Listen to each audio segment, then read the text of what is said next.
Well, good morning, SirReadsAlot. Good morning, Dr. G. Well, how are you doing today? I'm doing fantastic. It's a bit chilly today. Yes, it is a bit chilly, and you got to be careful out on those roads this morning. That's for very sure. icy. Hey, today's a big day.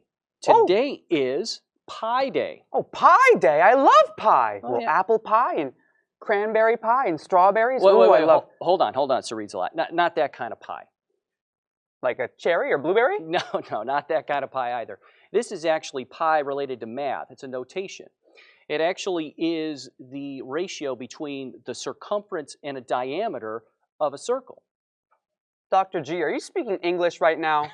Are these real words? Yes, it actually is. Actually, the notation begins with the number 3.14. 314. March 14th. Oh, I get it. Yes. That's tricky. Yes. Awfully tricky. Yes. We try to trick you up sometimes. But yes, today is actually Pi Day, March 14th. And so we actually have many of our Lakewood Middle School students watching us this morning because many of them are studying pi in terms of their math studies. Well, hello. Enjoy that. I'm sure it sounds fantastic, maybe, hopefully. Well, what I thought we would do actually is actually read a book today.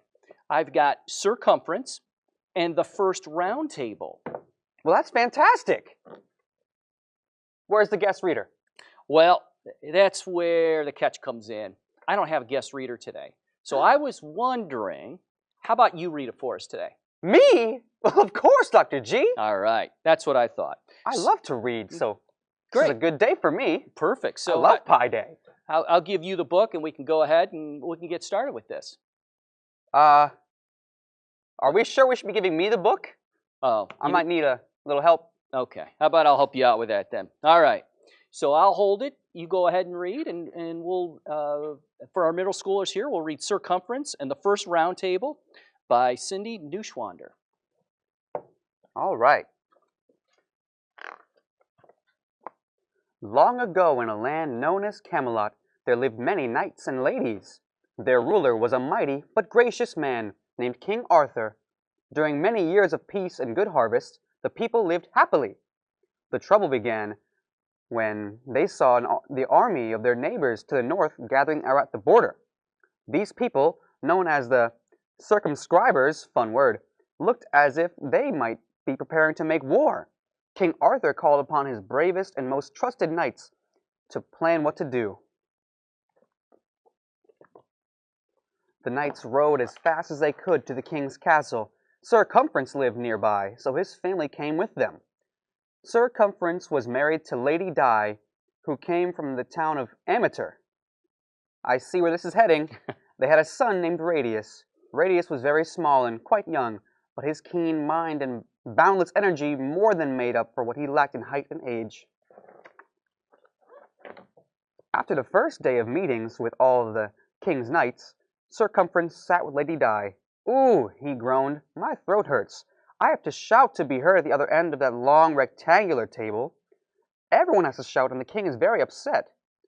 "Why don't you fix the table?" suggested Lady Di.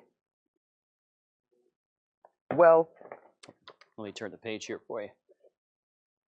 "How can we do that?" Circumference asked. "Well," said Lady Di, "you could cut it in half. Look, here is a drawing of the table. It has 2 long sides and 2 short sides. If you cut it in half, put the 2 halves side by side, you'll have a table with 4 equal sides." Lady Di, "What a good idea," Circumference called for the carpenter, Geo of Metri, sorry. Geo began work immediately. The next day, the new table was ready. Everyone commented on the wonderful square shape. However, another problem arose. Let me show them the pictures.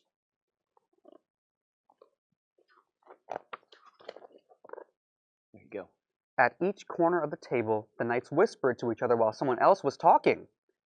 Sir Galahad exclaimed, "King Arthur, how can we meet to discuss a solution when people talk secretly with each other?" "Sir Galahad is correct," King Arthur responded. "We have come here to talk of defending our land and we against circumscribers, not to talk in secrecy." After the meeting, King Arthur told Circumference a new table was needed.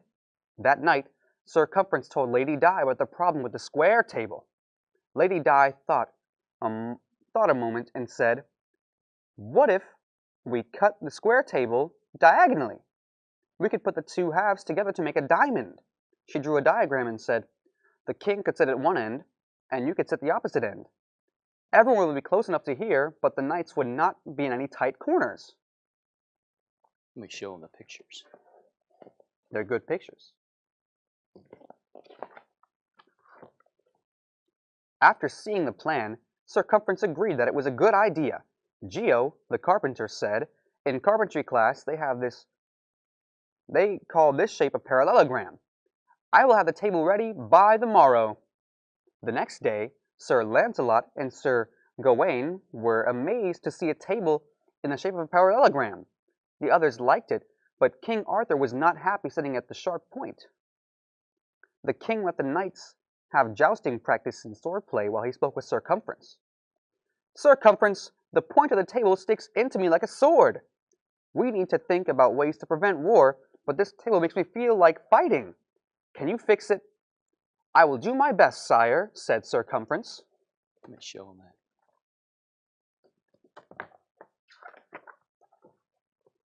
That afternoon he stood by the field and watched the others joust. It was a beautiful day with blue skies and flags flapping in the breeze. Sir Gawain's flag was blue with a white cross. Sir Lancelot's flag was green with lions, and Sir Tor's flag was green with an eagle. The flags were all similar in shape. They were all triangles.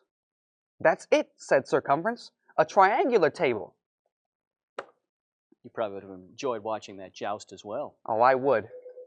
You know me. Circumference called Geo and explained. Geo said if we cut the parallelogram table in half, that would leave two triangles. One triangle might be too small. So they measured the proposed triangular table and realized that 4 people could not fit on each side. Geo, let's think some more, said Circumference, and he went to discuss shapes with Lady Di.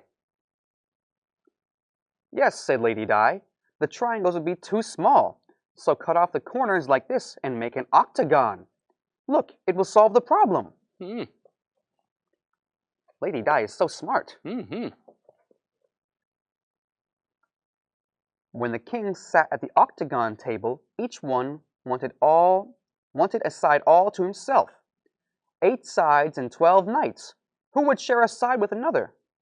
They agreed that the king should have a side all to himself because he was their leader. But that left 7 sides and 12 people. Knights, let there be order, said King Arthur calmly. We need to remember that we are here for the defense of our land. How can we talk at this table with its problem of corners and sides? Circumference, have the carpenter build a table shaped like an egg, and perhaps then we will behave more like a flock.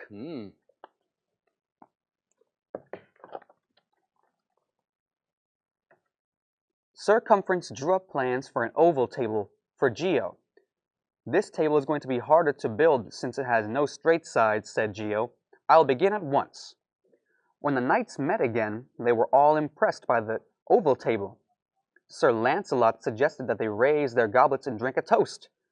All the knights raised their goblets, but there was a great commotion at the ends of the tables. The knights at the end of the oval table bumped into the king as they raised their goblets. No one had enough room. Some of the knights began to argue. Then King Arthur shouted, "Stop! All leave me until tomorrow, except for Circumference." They really got some problems with this table, don't they? They really do. After talking to King Arthur, Circumference returned home, discouraged once again. Radius piped up.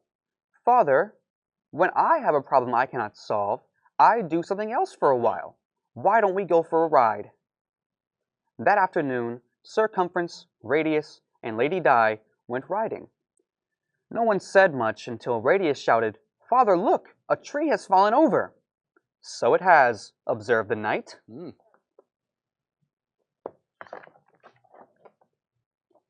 "Don't you see, Father? There's your table." Lady Di got off her horse for a closer look. She stood on her tiptoes and stretched her arm up as high as it could go. Her fingertips just met the upper edge of the trunk. "It should be big enough," she said. "This part is as tall as I can reach, and the wood seems to be of good quality." Circumference summoned Geo to cut a cross-section of the trunk to make the tabletop. Leave enough bark on the outside edge, he told Geo. I like its rough feel. Geo and his helpers sawed through the huge tree trunk.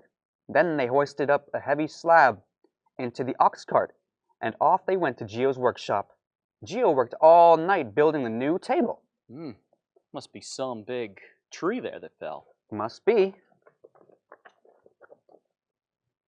When the knights met the next day, the table was finished. Everyone was content. No one shouted or whispered. No one felt cornered or trapped.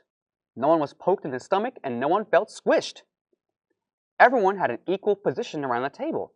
As they talked, they decided the best plan was to try and make peace with the neighbors. King Arthur was so pleased that he announced they would celebrate that night.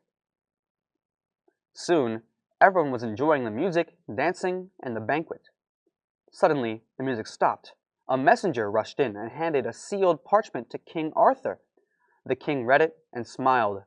Ladies, knights, and guests, I have excellent news. The circumscribers are not planning an attack. They only want to measure the area of their kingdom. There will be peace in the land. That's a nice way to go about that. There's going to be peace. Hooray! Everyone cheered, till the king held up his hand for silence. To honor these knights who gathered this table to save our kingdom, let them henceforth be known as the Knights of the Round Table. Let us thank Circumference and Lady Di and their son Radius. They made this round table possible. Everyone cheered again.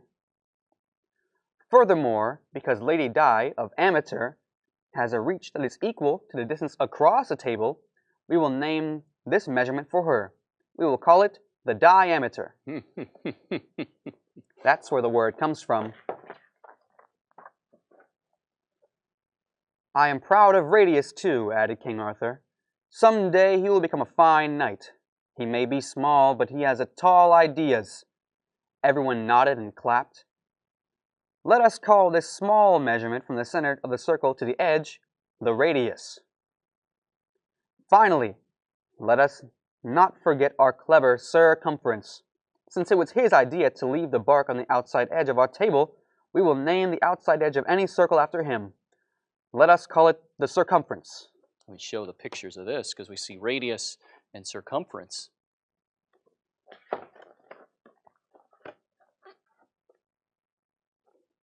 Circumference bowed to the king as everyone rose from their seats and began cheering and whistling and stomping their feet.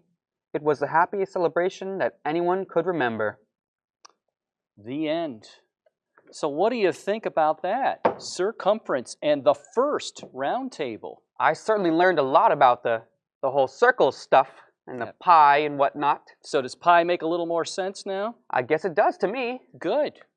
Well, I hope that our middle schoolers enjoyed that. I hope everybody did. Thanks for getting up early this morning, Sir Reads a Lot, with us. Oh, you're welcome. So I hope you enjoyed the book. Happy Pi Day! And as always... It's Lancer time! Beat ya. Well, that sure was a great book. Tune in to next week's episode of Sir Reads a Lot.